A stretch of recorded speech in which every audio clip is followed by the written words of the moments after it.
Here, that's what they don't tell you about tournaments. They were casino nights on horseback. You borrow 3 war horses where mail worth a year's rent, then one bad tilt shatters a tooth and triggers a ransom the size of a manor. Knights bribed foes to seize teammates' wives, pawned dowries, estates vanished. Why chase fame that could erase your bloodline in a weekend? Imagine spitting blood and money into a single pile, a ransom demand of 10 florins, 3 months of interest on a pawn dowry, and a mortgage ticking down on a strip of land you can't see from your horse. Picture 4 riders in a convoy, elbow to elbow, breathing the same smoke, each owed the same impossible sum. This was life for tournament nights. Fame was a ledger, and ledgers devoured people. People died. Regularly. Horribly. Knights mortgaged acres by the rod and borrowed against brides, dowries like gamblers staking family futures. Wives wrapped wedding rings in cloth and pawned them to keep grooms paid. Squires hawked second-hand hauberks in market alleys because a torn male shirt meant a canceled bet. If you didn't have cash, you borrowed from moneylenders or Italian bankers who loved promises on paper and hated pity loans, arrived with crushing clauses and interest that could double a debt in a year. You won't believe what happened next. One bad tilt could erase a decade of income. They rode in teams to survive. Convoy picked off isolated targets, a lone merchant, an unescorted courier, a lord too sleepy to scout. Profits were split like butcher's shares. Chroniclers grumbled about collusion. Staged falls, quiet side deals, and friendly ransoms negotiated in taverns before the sword ever left its scabbard. Teammates were bargaining chips. One rider's capture could be sold back for coin. Another would be sacrificed to settle a private debt. This actually happened. The quiet corruption wasn't only on the field. Patrons bylaid favorites out until they didn't. A single bad day, a broken leg, a humiliation in the lists, and a patron's favor evaporated. Debt clocks kept ticking. Interest demanded payment. Injuries upended plans. Healthy reputations were fragile, and reputations were currency. Historical records confirm the logic of ruin. War and tournaments ran on ransom and display, and everything hinged on money. The dream of honor smelled like smoke and smelled like loss. Think that's brutal? It gets worse. The more you chased fame, the poorer your family became. And when creditors came knocking, fame could not buy back what the ledger had already taken. Here's the part they don't teach in school: glory was not a halo. It was a bill. And sometimes the bill came with a noose attached. Think you're safe today? Imagine that debt clock still ticking. Next, we'll see how tournaments turned friend into enemy, and how a single tilt could erase entire dynasties overnight, and creditors forgave nothing. Picture this: pennants fluttering, a roar like thunder, gold-trimmed pavilions glinting in the sun, and beneath that glitter an invisible ledger ticking like a bomb. Tournaments looked like chivalry, but felt like a high-stakes casino. You paid to play. You borrowed 4 heavy chargers for ceremony and 2 nimble mounts for sport. You fielded a battle team that could swallow an estate whole. Your plate and mail gleamed because it was expensive. A single harness could equal a farmer's entire year of rent. You rode on credit, pawned brooches, mortgaged harvests for a shout from the crowd. One bad pass, one shattered lance, one tumble, and you'd lose your horse, your armor, and face a ransom the size of a manor. Think that's drama? It was economic annihilation. This happened in front of thousands, but the real sting lived in the books behind the roar. The money market, the pawnshops, the debt collectors waiting with quills sharpened. The field was spectacle and the price list brutal. Knights arrived with teams: 4 heavy chargers for ceremony, 2 nimble mounts for sport, and 2 more for display. Nobles parading a hardware store of wealth. They walked into a market where every possession came with a bill: feed farrier, harness ale for the men who stood in the rain. Behind the tilt stood creditors with quills. Families mortgaged land for a weekend's glory. Sons gambled their fathers' livelihoods for applause, and the crowd loved it. Ransom was the cruel kicker. Warfare had become commerce. A captured knight was an invoice, public proof of your rank and your ruin. Historical records show ransoms sometimes reached the value of a manor payable in coin cattle, or land chroniclers like Froissart note the scale of capture and payment in campaigns across Europe. Think about that public debt paid in threats with reputations crushed in front of a crowd. The tilt was also a marketplace. Mercenaries and retinues, the hired muscle of lords, negotiated like unions. Pay rises sudden demands awkward timings that bled purses dry, and tournaments fed that same economy. Every spectacle summoned cooks, grooms, armorers, and creditors, each adding bills. The spectacle hid the ledger.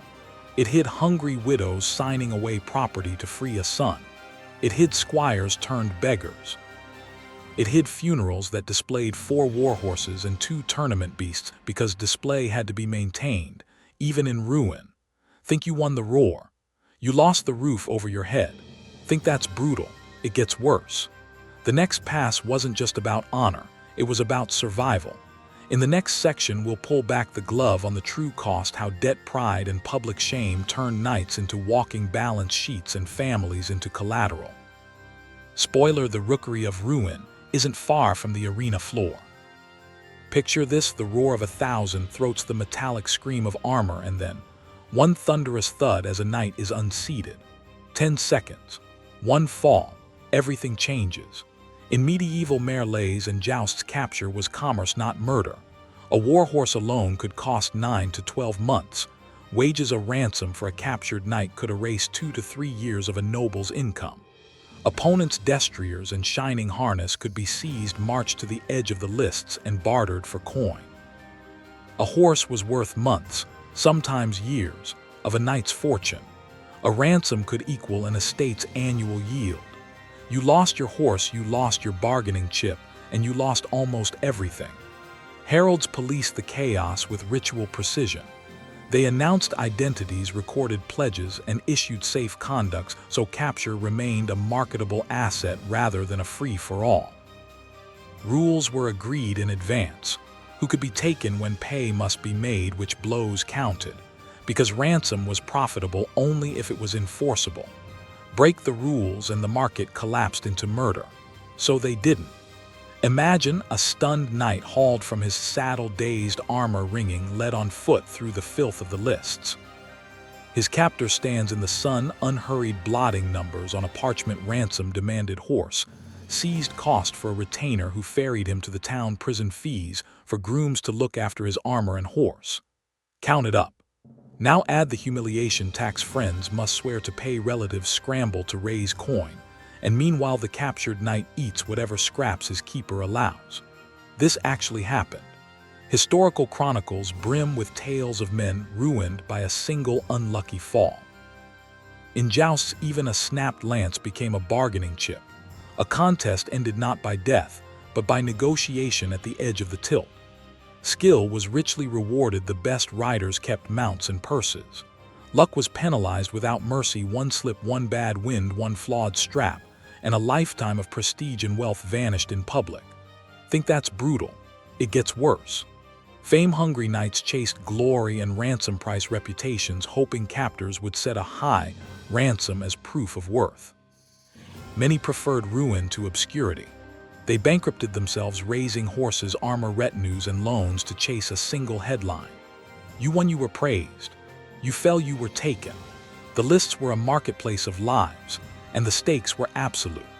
No wonder chroniclers wrote that tournaments ruined more men than battles, estates mortgaged, families shamed, and whole careers collapsed because a cuirass slipped or a stirrup broke in the dirt, all for a headline and a boast. And yet the price tag keeps growing. 40–60% of a noble's lands could vanish. A single court dispute could bankrupt a line, and a rumor could erase a name in a generation. Think that's brutal? It echoes today's nightmares about mortgages, medical bills, and credit card debt that can wipe out a family in a single year. The real horror is how many paid with sleep, health, and kin. But the story isn't finished.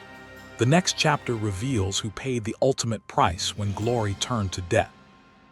Imagine arriving at a field with 3 horses under you, a ledger that could kill you, and a future sold to the highest bidder. 3 mounts if you were serious, a showy destrier to flash in the sun, a stout charger for the clash, a palfrey for the road, and each one cost as much as a small estate to keep fed, shod, and watched. A single destrier could run you 10 livers, a season, a charger 600, a palfrey 250. You walked into a marketplace of noise and glitter, where a fresh surcoat in your colors announced you before you spoke, where a hauberk or a bespoke jousting harness gleamed under the sun, and where lances were bought in bundles, 6, 12, sometimes more, because every break meant another bill. Think horses, think armor, think replacement wood, and iron. This wasn't sport. This was investment credit and risk dressed up as pageantry. Princes regulated the list, licenses, and entry fees turned tournaments into gated markets. Travel burned coin, wagons, grooms forage a stable of 5 or 6 animals, at once a squad of 20 scaffolding souls to manage it. You bribed or gifted patrons and judges to get favorable places in the list. You tipped heralds so your name sang right, and you were quietly expected to host. Tents like little castles, banners, meat roasted, whole rivers of wine, musicians, so your presence sounded rich. Funeral records and court accounts list not 1 or 2 horses, but dozens at events. Rituals demanded display. Fame was currency. Ransom culture made a knight dream of capture that fetched a price, so he spent to look worth ransoming. And then fashion did its work like a ratchet. Bigger crests, brighter silk, more ornate barding. Each new extravagance raised the floor. Everyone had to match it or be mocked. Some tried thrift, renting chargers, reusing armor, patching lances, but thrift wore like a target. A patched surcoat broadcast poverty. A hired horse balked you, were a joke on the lists. Bullseye. You won a tilt and the crowd roared. You lost and the bills landed at your door with the weight of a tombstone. Debts multiplied faster than victories. This actually happened. Knights hungry for reputation and ransom burned through fortunes on horses, steel, travel, and spectacle. And when the credit ran out, there was no sword to fix it. Think that's brutal? It gets worse. The ledger didn't forgive. Estates were mortgaged, manors pledged, daughters' dowries spent to glue a crest to the field. Historical records show creditors seizing banners and bindings, offices, and even titles when the arithmetic refused to balance. Some knights died not on the lists, but bankrupt lineage shamed their armor sold for pins. The tournament didn't just take money, it took names and heirs. Think about the scale in modern terms. A single season could wipe out an entire household budget, the kind of ruin your accountant would call total exposure. The cost of admission to a world that promised glory was paid in blood-raw coin, in family immortality, mortgaged to the hilt, in the daily pain of keeping the show alive, while the ledger devoured the legacy. We think bankruptcy is harsh. For a failed startup, medieval knights faced bankruptcy as a public execution of status, with banners torn from walls and kinship reputations auctioned to the highest bidder. Historical authorities, court rolls, heraldic ledgers, and manorial accounts confirm it. The pageant of prowess was inseparable from the knife edge of risk. So what happened when the debt engine finally seized power? The answer isn't pretty, and it isn't pretty fast. Because the tournament didn't just take money, it took names, and sometimes entire lineages. In the next section, we pull back the curtain on the brutal ledger that measured honor in collateral and show how a single credit slip could erase a family from history. Think you've seen desperation. This is the kind of desperation they buried with their dead, and it didn't wait for old age to arrive. It rushed in with the cost of dawn, and it wasn't done with you yet. Stay with me, because the next chapter uncovers the knotted threads that tied fortune, honor, and blood to a single inescapable equation. Debt always hunts the air. 3 cracked ribs, 2 shattered collarbones, and a crushed windpipe, and a ransom bill stamped for £1,000.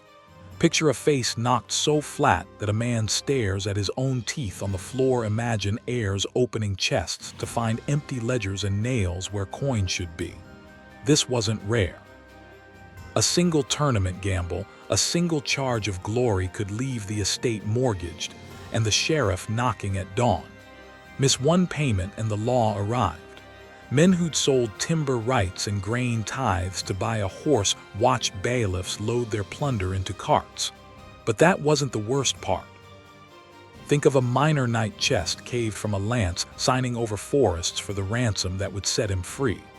He did it for a moment of fame for the white plume in a field of nobles, and the receipts show ransoms often equal decades of local rents. In candlelight, a lady counts coins under a single trembling thumb, while her husband sleeps upright, jaw wired awake from pain and too proud to beg. Nearby, a victorious captor grins and orders his grooms to carve meat from a forfeited warhorse to feed his household. The defeated household eats ash until morning. Historical records confirm these transactions, ledgers stained with blood and wine. You won't believe what happened next. Think that's brutal. It gets worse. In the surviving rolls, you'll see numbers that should haunt a budget meeting: ransoms that swallow 15 years of grain, rent £30 in a single campaign in some counties, and a harvest that vanishes in a single night to fatten a conqueror's purse. This actually happened. Archaeological bones and parish accounts prove it. The church knew this. Bishops banned funeral rites for those killed at play and condemned tournaments as sinful spectacles that commodified flesh. Yet princes kept the lists because pageantry fed prestige and prestige fed power. So the dance continued: blows traded for banners, limbs for ledger entries, pride for pawned linen chests. Widows bartered dowries, sewed away family linens to hush creditors at the door. Pride, fear, love, none of it paid the bill. Historical records show that the cost could erase a village's future in a single season. Think of the modern equivalent: collapsing a town's mortgage, laying off a quarter of a workforce, wiping out a child's college fund. We think bankruptcy is modern, but medieval ruin was a daily instrument. Next, we dig into ransom papers and the men who profited from other people's ruin. Every contract, every mercenary hire, every show fought for a prince's vanity fed that ruin. Outsourced soldiers demanded pay at the worst moment. Entire harvests were mortgaged to calm a mutinous band. Neighborhood mouths whispered of men returned hollowed by glory and debt. Pride had a price and love didn't settle ledgers. These were human costs written in bone and account books, unbearable, intimate, and unmistakably real. You won't forget it, trust me. But the ledger's next page holds the true shock: names, dates, and profits exacted from kingdoms themselves. Think you've seen cold. The cold here is deliberate, calculated, and merciless. The real guests at every feast were debt and humiliation. The next page reveals the hidden machinery of ruin and the quiet rulers behind it. Here, that's what they don't teach in school: the people who wore the crowns weren't the only killers of comfort. The real power lay in the ledgers, and the ledgers never lie. So how deep does this rabbit hole go? The answer is coming in the next section, where we pull back the curtain on the masterminds and the receipts that bled an era dry. The next page awaits. Picture this: a tournament field churns with mud, 4 banners ripped to tatters, dozens of knights, retinues circling the lists with budgets that could buy a manor. The ledger in the prince's hand looks like a crime map: ransoms that could dwarf a knight's entire annual income, fines and royal licenses siphoning coin before a sword is even drawn. This actually happened.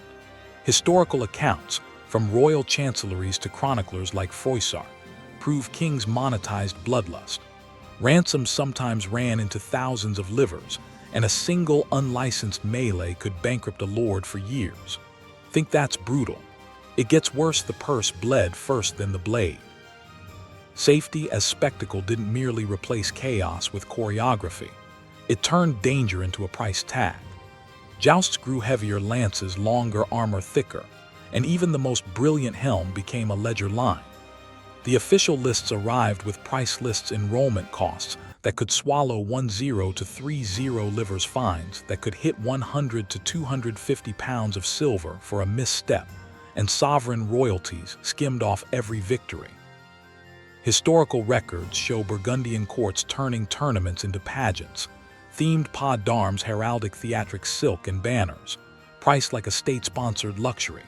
Fewer horses returned home as loot more invoices for embroiderers and armorers did. It's not just theater, it's a tax on courage. Think of it, what was once a free arena of danger now resembled a high-stakes corporate gala where a single misstep could drain a lifetime of savings. The social math was lethal. Wealthy magnates underwrote the spectacle, underwrote retinues, bought stage props, paid the fine if pride misfired, and gained celebrity that translated into real political leverage. The independent knight. He risked everything for a few moments of glory that could become years of ruin. Historical records show that capture, rather than death, was often preferred because ransom proved worth the risk. Yet the same system could unravel a family in a single blow. A single ignominious loss could consume estates worth tens of thousands of livers in a single season. People died. In another sense, they were bankrupted. We think bankruptcy is brutal today. Medieval patrons tasted it again, and kept playing. Here's where the thriller angle peaks. Rulers formalized honor itself. Licenses, lists, fines, and even redirected ransom revenues through courts and royal coffers. Tournament fame shifted from skill alone to the art of financing spectacle. The field ceased to be luck's lottery and became a stage curated by princes. Brilliant to watch, brutal to finance. The spectacle saved some lives but annihilated livelihoods, a paradox that haunts every page of the next chapter.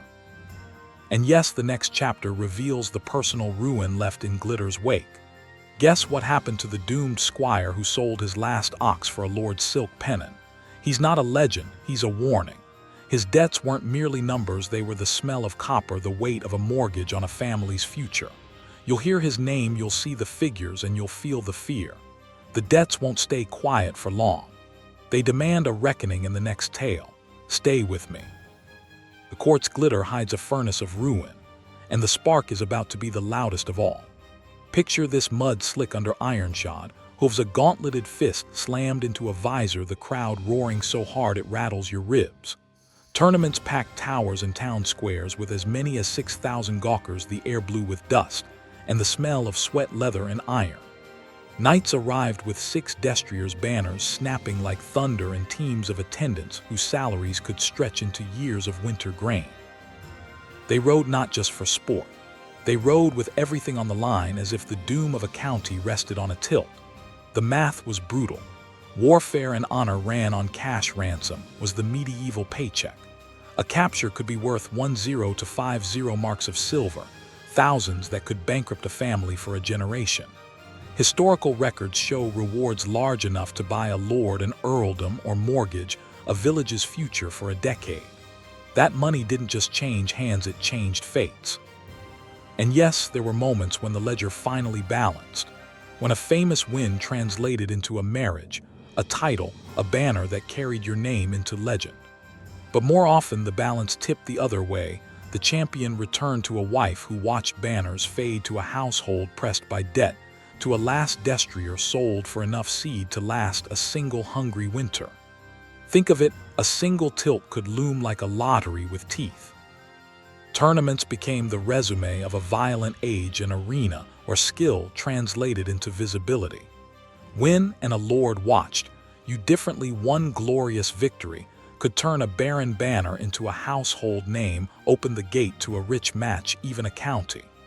Lose and you limped home, bankrupt, your last destrier, auctioned for enough grain to scrape by through a single season. Display mattered, funerals draped in heraldry, processions that counted horses among a man's legacy. Because ritual taught everyone what status looked like, and status bought mercy, marriage, money. This was no mere sport, it was a high-stakes theater where every move wrote a future. Think of William Marshall, the legend who parlayed captures into an heiress, an earldom, and a dynasty. Then think of the nameless many squires who bartered their best mount for a sack of grain, knights whose family roles slid into debt after one disastrous tilt. The same page that holds a Marshall also lists dozens who vanished into anonymity. Their ambition fed into the same machine that elevated the rare champion. This is not medieval exoticism. It's the same terrible gamble you see now: athletes blowing savings chasing a contract, creators burning rent for one viral moment. Different costumes, same hunger. They rode until the ledger, until common sense said walk away. Because the deepest engine behind it all was human and simple, the need to be seen to mean more than your birth, to turn the cruelty of chance into a name that outlived you. And that name, like a blade, waited for the next clash to prove itself.